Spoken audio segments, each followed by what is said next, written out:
So it probably shouldn't surprise you for people who are, each one of them in television, that Michael and Polly actually met on a television show. Can you tell that story?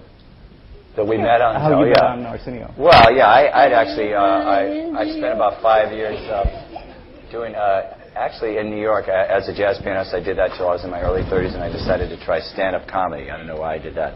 So I would perform at the Improv, which is on 44th and 9th, and on Tuesdays, and they had a television in the bar, and I guess at 10 o'clock, 10 to 11 was 30-something. So I used to watch 30-something at the bar after I'd done my performance, and I liked this tall, long-legged brunette who was on the show. So someone else, not me. Yeah.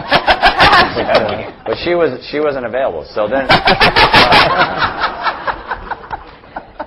when I was the band leader of the Arsenio Hall show, I saw that Polly Draper was coming on the show, and I had seen her a week before. And yeah, remember? And I had the same. I screamed and cried, and but I always burped, and I felt better. You might try that. I had a bottle too, but it didn't have milk in it. And so then what happened was when I saw that she was going to be on guest on the show, I talked to her, and I didn't really ask her out or anything, but I really tried to flirt with her. You hit on me. Yeah, I hit on me. And it took about 3 months to get her to go out with me. She went away. It was in the summer. Wow, Dad. 3 months? Yeah, but sometimes just to things give you are a worth visual looking of for. this, we both had that 80s hair that was really, Yeah. really big, and that was the main attraction. Yeah, Alex family tradition. Anyway, so we finally started going out together, and I said, you know what I'd really like to do is have a television show on Nickelodeon. And that's why she went on the first date with me. She said, that sounds like a really great idea. Maybe we could have 2 sons, and they could do music, and I'll write it. And I said, great. But then we went out to dinner. No, he actually kept sending me roses, 101 roses, like constantly, all the time, and so But she was away in felt Canada, like so I felt like a ton of bricks. Oh, sorry. What? She came home when he was sent all these flowers. She was actually filming a movie in Canada. So when she came back to 303 dead roses. That's true.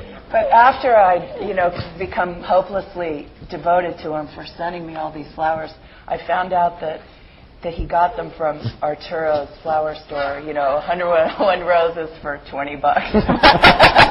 It's the thought that counts. Then sometimes he'd bring me big bunches of grapes and big things of peanuts, and it was just whatever Arturo's had on sale that day. But I think the lesson for children is that bring a lot of presents.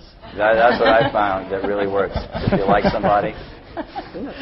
Do whatever the girl wants, believe me. But do you see this, Alex, all the do-rags? Yep. Yeah, everybody's wearing the red, white, and baby. Yeah. So to grow up in this household, Nat and Alex, you couldn't avoid music, right? I mean, is that sort of one of the earliest things you can remember?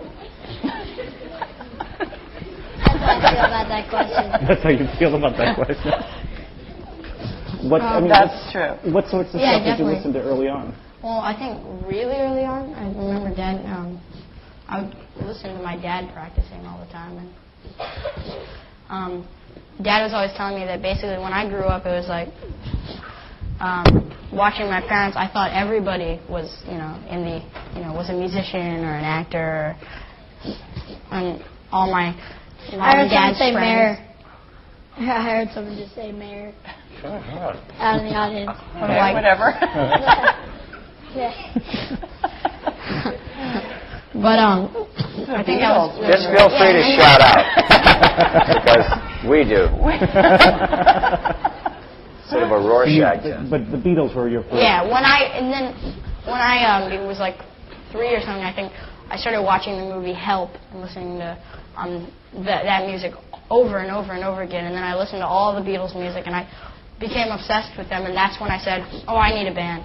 And I got together my best friends from preschool, and not necessarily did they know how to play, but I just said, pick an instrument, in my house. And so they all went, they picked their instruments, and now, they all became really great. But we've switched a lot, because really in the beginning, Thomas, my friend, who's the cello player, is a great cello player, started playing drums. He thought that was the coolest thing.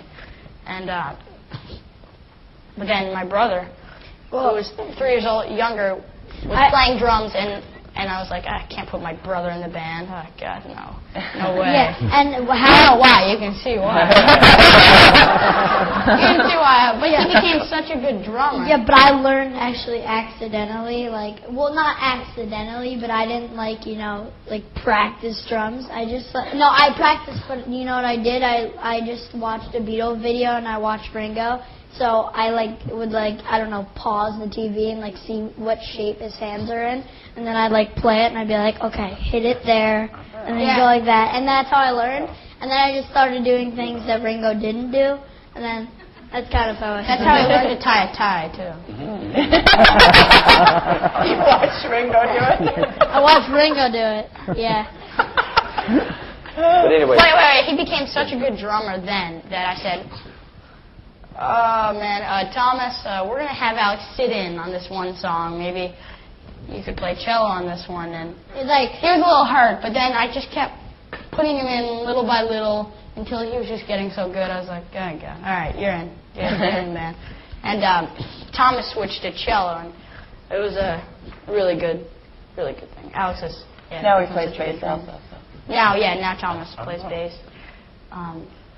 Well, I think, my feeling about music, it's like if you grow up, it's like Steve Martin went to France and he came back, he goes, man, even the kids speak French.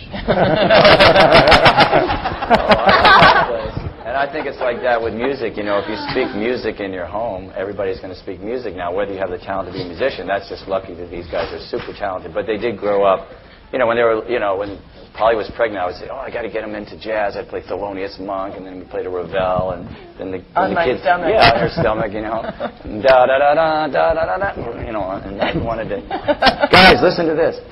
And I was in pain because we were kicking, because we don't like jazz. Bam! Play the Beatles, mother! Or get me out of here and let me get my own CD.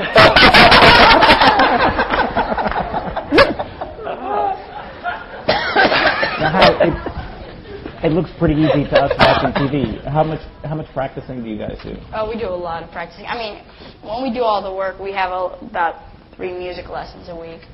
20 and then minutes we actually do go to real school.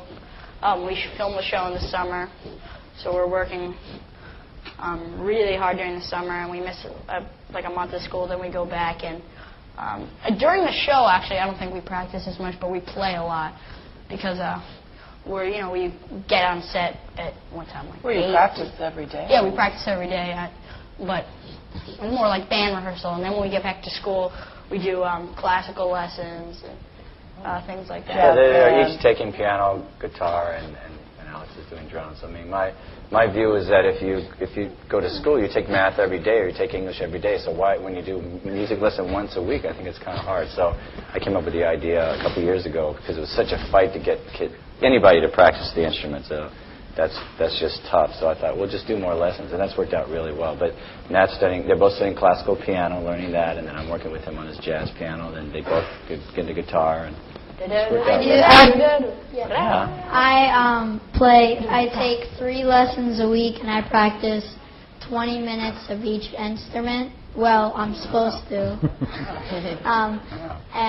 I take guitar, and I like to learn songs in guitar because I've learned a couple chords and power chords, so it's just it's fun. What I've noticed about them is that when they have to do their main lesson, which is often classical music or jazz music or something, and what they end up doing is taking the chords from the songs that they learned in their lesson and turning them into other songs, and that's what I think is so amazing about both of them is that they find inspiration in other music. They steal.